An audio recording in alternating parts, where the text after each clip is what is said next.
Hello my dear students, हम यहाँ पर बात कर रहे हैं काइनेटिक थ्योरी ऑफ गैसेस की। और आज जो हम टॉपिक पढ़ रहे हैं उसका नाम है मीन फ्री पाथ।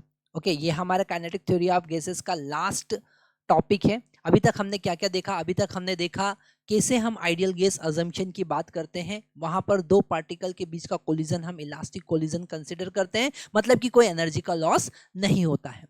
और उसी के बेसिस पे हम काइनेटिक एनर्जी को इंटरनल एनर्जी कंसिडर करते हैं, और वहां पर एनर्जी, प्रेशर, वॉल्यूम और टेम्परेचर के बीच में रिलेशन फाइंड करते हैं। हम डिफरेंट लॉज की हेल्प से आइडियल गैस इक्वेशन की बात करते हैं, PV is equal to NRT की बात करते हैं, डिग्री ऑफ फ्रीडम की बात करते हैं, हम स्पेसिफिक हीट के बारे में समझ चुके हैं। तो ये सारे कॉन्सेप्ट हमने अभी तक सारे लेक्चर्स में देख लिए हैं। आज जो हम बात करेंगे वो बात करेंगे मीन फ्री पाथ की। अब ये मीन फ्री पाथ क्या है, जरा हम समझने की कोशिश करते हैं। जिसमें हमारे पास में दो पार्टिकल, मान लेते हैं हमारे पास ये दो पार्टिकल है।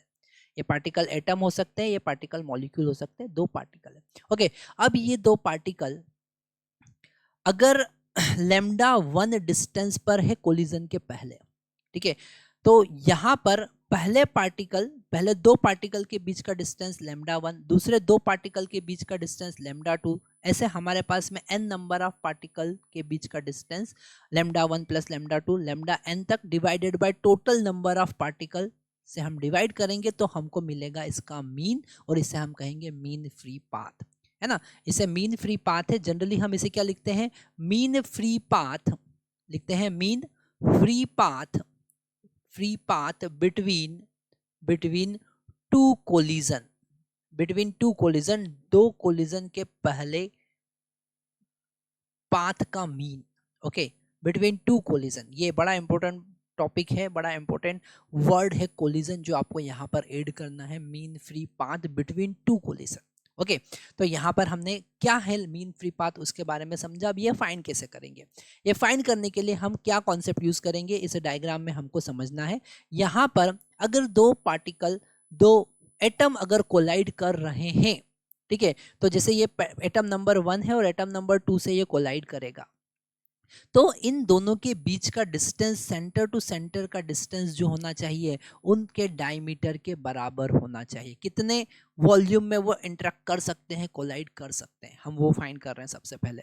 ठीक है, तो यहाँ पर अगर हम एक सिलेंडर कंसिडर करें, है ना, एक वॉल्यूम, सिलेंड्रिकल वॉल्यूम कंसिडर करें, और सिलेंड्रिकल वॉल्यूम का अगर हम रेडियस देखें तो रेडियस एटम दो सेंटर के बीच के डिस्टेंस के बराबर होंगे, उसके बीच में ही कोलिजन पॉसिबल है ना। अगर ये डिस्टेंस, मिनिमम डिस्टेंस कितना चाहिए कि सेंटर टू सेंटर डिस्टेंस तो चाहिए तभी कोलिजन होगा, उससे ज्यादा डिस्टेंस हुआ तो कोलिजन नहीं होगा। तो यहां पर अगर ये पार्टिकल मूव कर रहा है, ये पहला वाला पार्टिकल अगर मूव कर रहा है और ये दूसरे वाले पार्टिकल से कोलाइड करेगा, तो उसके लिए सबसे ज्यादा जरूरी है कि दोनों के बीच का सेंटर टू सेंटर डिस्टेंस जो है वो डी डायमीटर के बराबर हो। ओके, उससे कम ही होना चाहिए, ज्यादा नहीं होना चाहिए। तो हम यहाँ पर अगर इस वॉल्यूम की बात करें, कितना वॉल्यूम वो कवर करेगा, अगर ये पार्टिकल आगे मूव कर रहा है, मान लेते हैं डेल्टा टी टाइम में वो कोलाइड करा आगे जाके, ओके, और v स्पीड से चल रहा है, तो कितना वॉल्यूम कवर करेगा। हम यहाँ पर अगर देखें कि volume covered in delta T time, तो यहाँ पर उस पार्टिकल ने वॉल्यूम कवर कितना किया, volume covered in delta T time interval, delta T time हमने लिया है, जिसमें कितना वॉल्यूम कवर करेगा। तो area of cross section pi D square. अब ये पाई डी स्क्वायर क्यों लिया है? डी स्क्वायर इसलिए लिया है क्योंकि उसके बीच में ही कोलिजन की प्रोबेबिलिटी है, तो ही वो कोलाइड कर सकता है। अगर उन दोनों के बीच का सेंटर टू सेंटर डिस्टेंस अगर डी से ज़्यादा हुआ तो वो कोलाइड नहीं करेंगे। अब यहाँ पर कितना डिस्टेंस कवर किया, तो उसका average velocity into delta T.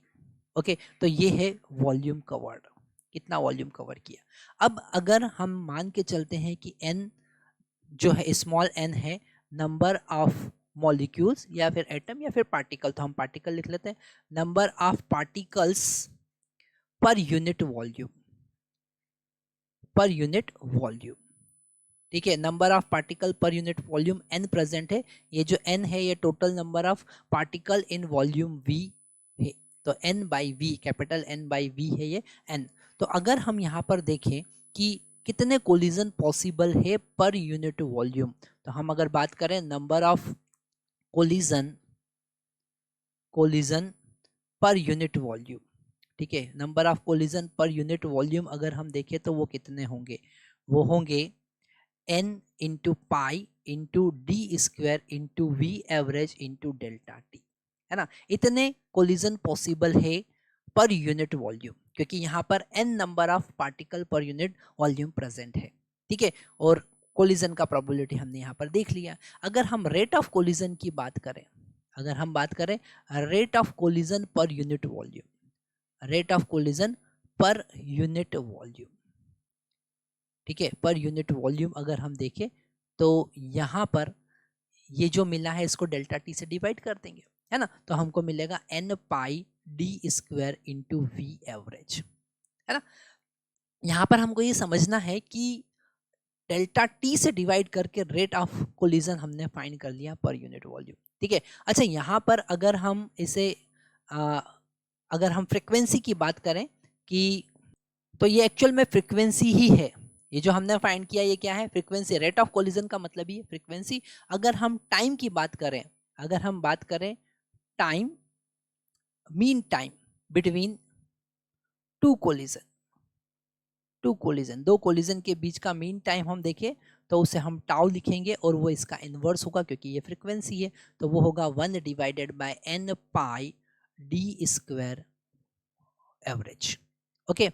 अगर यह मीन टाइम और अगर हमको लेमडा निकालना है तो हमको पता है वी एवरेज इंटू टाउ होगा, मतलब यहाँ पर वी भी फिनिश हो जाएगा, तो वो हो जाएगा 1 divided bye n pi D square, कितना होगा 1 divided bye n pi D square. तो यहाँ पर हमारे पास फॉर्मूला आया, पर एक्चुअल में ये जब हमने डेरिवेशन देखा था तो सारे दूसरे पार्टिकल को हमने रेस्ट में कंसीडर किया था और हमने दो पार्टिकल के बीच का मीन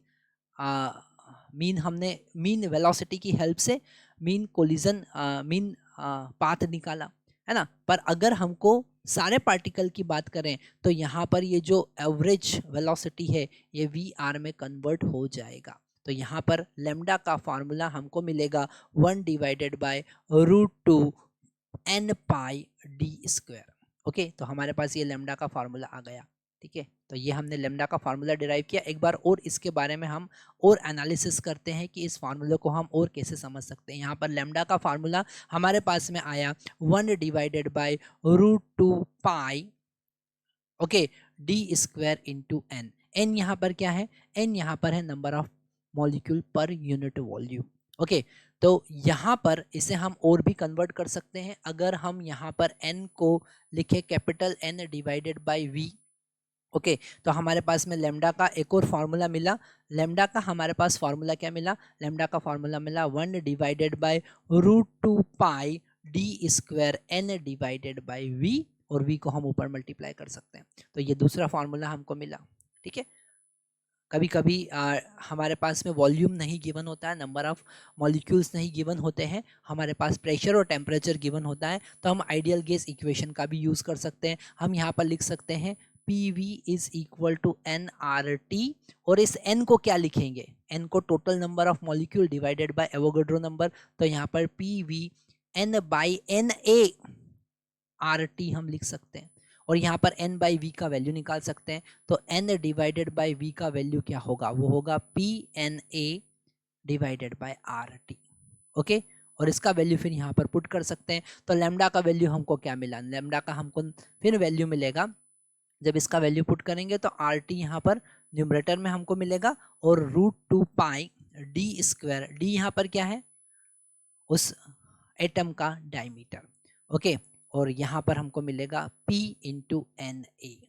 तो ये एक नया फार्मूला और हमने डिराइव किया। ये सारे फार्मूले बहुत ज़्यादा इंपॉर्टेंट है जो डायरेक्टली आपको हेल्प करेंगे न्यूमेरिकल सॉल्व करने में। तो हमने यहाँ पर आज देखा मीन फ्री पाथ, हम उससे रिलेटेड जेई में पूछा गया क्वेश्चन देखते हैं। हमारी स्क्रीन पर क्वेश्चन है जेई मेंस 2021 16 मार्च को इवनिंग शिफ्ट में पूछा गया क्वेश्चन है, calculate the mean free path lambda for oxygen molecule at a temperature 27 degrees Celsius and the pressure 1.01 into 10 raised to power 5 Pascal. Assume the molecular diameter 0.3 nanometer and gas is ideal. K is equal to 1.38 into 10 raised to power minus 27 joule पर kelvin होगा। तो इसको हम यहाँ पर solve करते हैं। यहाँ पर डायरेक्ट फार्मूला हम यूज कर सकते हैं। हमारे पास फार्मूला क्या आया, हमारे पास फार्मूला आया lambda is equal to r into t. तो r into t divided by √2 pi D square. Okay, √2 pi D square, आगे क्या लिखा हुआ है, P इंटू एन ए। तो यहाँ पर D square P into N A. अच्छा, हमको एक बार और पता है कि R divided by N A जो होता है वो होता है K, बोल्टमैन कांस्टेंट। तो यहाँ पर लेमडा का नया फार्मूला एक और हमको मिला, K into t divided by √2 pi D square into P. अब सबका वैल्यू हमको यहाँ पर पुट करना है। K का वैल्यू कितना होगा, 1.38 इंटू 10⁻⁻23। टेम्परेचर यहाँ पर 27 डिग्री सेल्सियस है, मतलब केल्विन में होगा 300 केल्विन, डिवाइडेड बाय √2 का वैल्यू हमको 1.4 पता है, 414 होता है। ठीक है, पाई का वैल्यू हमको 3.14 पता है। डी डायमीटर यहाँ पर गिवन है, D is equal to given है 0.3 नैनोमीटर। तो यहाँ पर डी को हम लिखेंगे 0.3 इंटू 10⁻⁻9। ओके, तो यहाँ पर वैल्यू पुट करेंगे तो हम लिखेंगे 0.3 इंटू 10⁻⁻9 और उसका स्क्वायर कर देंगे, है ना। आगे बढ़ते हैं। प्रेशर कितना गिवन है, प्रेशर है 1.01 इंटू 10⁵ पास्कल। इसे हम आगे सॉल्व करेंगे और लैम्डा का वैल्यू हम कैलकुलेट कर सकते हैं। यहाँ पर फार्मूला कैसे यूज करना है वो भी बड़ा इंपॉर्टेंट है, कैसे, क्योंकि जनरली जो एनसीईआरटी या बुक्स में जो फार्मूला गिवन है वो स्मॉल एन के टर्म्स में गिवन है। हम उसको प्रेशर टेम्परेचर के टर्म में कन्वर्ट कर सकते हैं, हम उसको वॉल्यूम के टर्म में कन्वर्ट कर सकते हैं। तो वहाँ पर अगर total number of particles given है और वॉल्यूम गिवन है तो आप वहाँ पर कैपिटल N/V का फार्मूला यूज़ कर सकते हैं। और प्रेशर, जनरली प्रेशर और टेम्परेचर गिवन होता है और उसी के टर्म में क्वेश्चन पूछा जाता है। तो आपको ये वाला फार्मूला बहुत इंपॉर्टेंट है जो याद रखना है। Thank you very much.